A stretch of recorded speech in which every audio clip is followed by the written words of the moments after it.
Greetings nerds and virgins, welcome to the video. Today I'm going to be sharing my UFC hot takes, but before we start, can you like and subscribe? I'm getting views, but I want some subscribers as well since I'm building a community here. So please subscribe to hop on the shadow train. Choo choo! Hop on the shadow train. But yeah, these are my UFC hot takes. So first of all, I have Josh Emmett beating Alexander Volkanovski. I know you guys are going to think this is bait already, but no, just listen up, okay? I have great reasoning for this. So we all saw Josh Emmett's crazy KO over Bryce Mitchell, right? Where he backed Mitchell up against the cage with his pressure, then he threw the overhand of hell. Volkanovski doesn't like fighting short pressure fighters, as you saw versus Chad Mendes, when Chad Mendes knocked him down, and also when he fought Ilia Topuria. Josh Emmett doesn't just throw the overhand in plain sight, he always throws his punches in bunches, then when he has you backed up against the cage, boom! That's when he throws his power punch. So I think Emmett is a dangerous fight for Alexander Volkanovski, and that Volk literally needs to be perfect for 5 rounds in order to beat Josh Emmett. Otherwise, Emmett sends him to the dimension he sent Bryce Mitchell. Now, I know a lot of you guys are going to disagree with this next hot take, but listen, okay? I have good reasoning for this as well. Paddy Pimblett is going to be a future champion, okay? Just listen real quick, okay? Look at Paddy Pimblett's skill set real quick. He's a really good grappler. He has an underrated grittiness to him where he can bite down on the mouthpiece when he needs to and just swing for the fences. I don't care who are, since that's a dangerous matchup for anybody. We've seen he has KO power, and he reminds me of Charles Oliveira, the way he backs fighters up and swings wildly and has great jiu-jitsu. I honestly can see him potentially beating a lot of top lightweights, and a reminder that he's only just turned 29 years old, and Islam is turning 33 years old this year. We know these Dagestanis like retiring early, so by the time Paddy Pimblett reaches the title conversations, I think Islam Makhachev will already be retired. And whoever Paddy Pimblett fights for the title and he locks in and stops eating so much donuts, he could honestly win the lightweight championship, in my humble opinion. He has a good shot against a lot of the top guys. My next UFC hot take, I know a lot of you guys hate this guy, but listen. Bo Nickel runs through the entire middleweight division as it stands right now, okay? You guys need to stop underrating Bo Nickel just because they put him on the fucking 300 Carter, alright? The guy's good. The facts are facts. And if you have a Division 1 All-American in wrestling, then you're going to do big things in UFC, plain and simple. I challenge you guys to name me one shit Division 1 wrestler in UFC.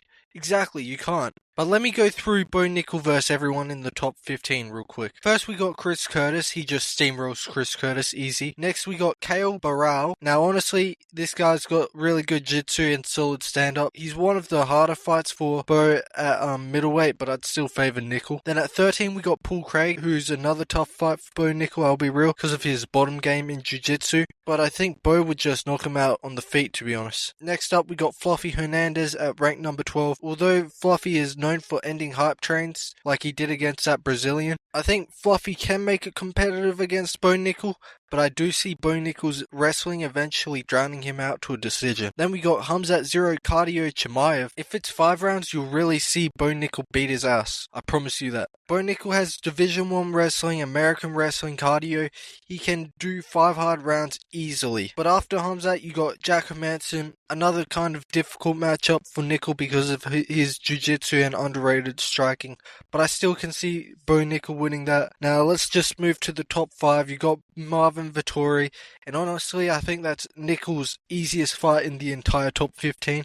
He'd completely ragdoll Vettori in my opinion. At 4 you got Cannonier, another handy one for Bo Nickel where he'd just wrestle fuck him the entire time. He's not old and slow like Brunson. Cannonier would get molested against Nickel. At 3 you got Robert Whittaker, who I honestly think is Bo Nickel's hardest matchup because of his wrestling defense and his striking and his cardio. That's a fight where I'm like 55-45 in favor of Nickel, but that's definitely a toss-up style-wise. At 2 you got Izzy Adesanya, who would stand absolutely zero fucking chance against Bo Nickel. Let's be real here. If you're getting taken down by Jan Blachowicz, then you're going to be getting taken down by Bo Nickel. That's just facts. Then at rank number 1 you got Sean Strickland, who Bo Nickel would have a fucking field day with. It would look exactly how Strickland vs Usman back in the day went. Guys, Sean Strickland's wrestling hasn't improved. He's just not fought wrestlers.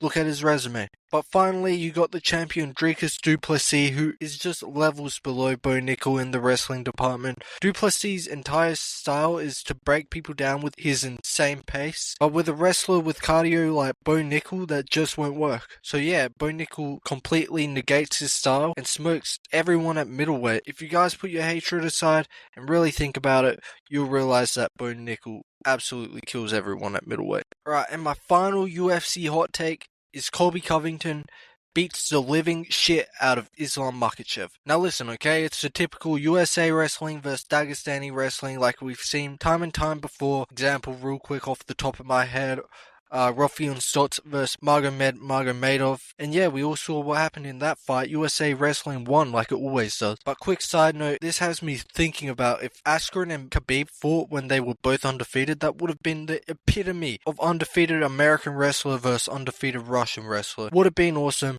but still, we move. Colby Covington has insane cardio like Volk does, and we all saw how the 5th round with Islam and Volk went. Colby would gas the fuck out of Islam with his insane pace and the amount of takedowns he shoots. I think by round 4, Islam will be so gassed, Colby might even finish him. You guys also don't realize how bulked Colby is compared to Islam. He'd outstrength him as well. Even if the fight ended up being like 2 stand-up fighters, like how Usman versus Colby went, where they don't shoot takedowns at all. Listen, I see Usman as a more powerful striker than Islam, and a crisper boxer than Islam as well. The only thing Islam does better than Usman is kicking, but unfortunately for Makhachev, Colby isn't a midget like Volkanovski, so it's going to be harder to land those high kicks. If it's a striking match, I see Colby landing good shots. The fight would be closer than if it was a wrestle-heavy approach from Colby, but I still see Colby edging a decision if it was a striking match. But yeah, let me know some of your UFC hot takes in the comments below. I'm interested in hearing what you guys got. And as always, like and subscribe to hop on the Shadow Train. Choo choo! Hop on the Shadow Train. But yeah, I'll see you at the top. You tried to break me, but you couldn't tear me apart. I've got a fire inside, gonna ignite and restart. I'm rising up higher than before. With every step I take, I'm closing in on the score.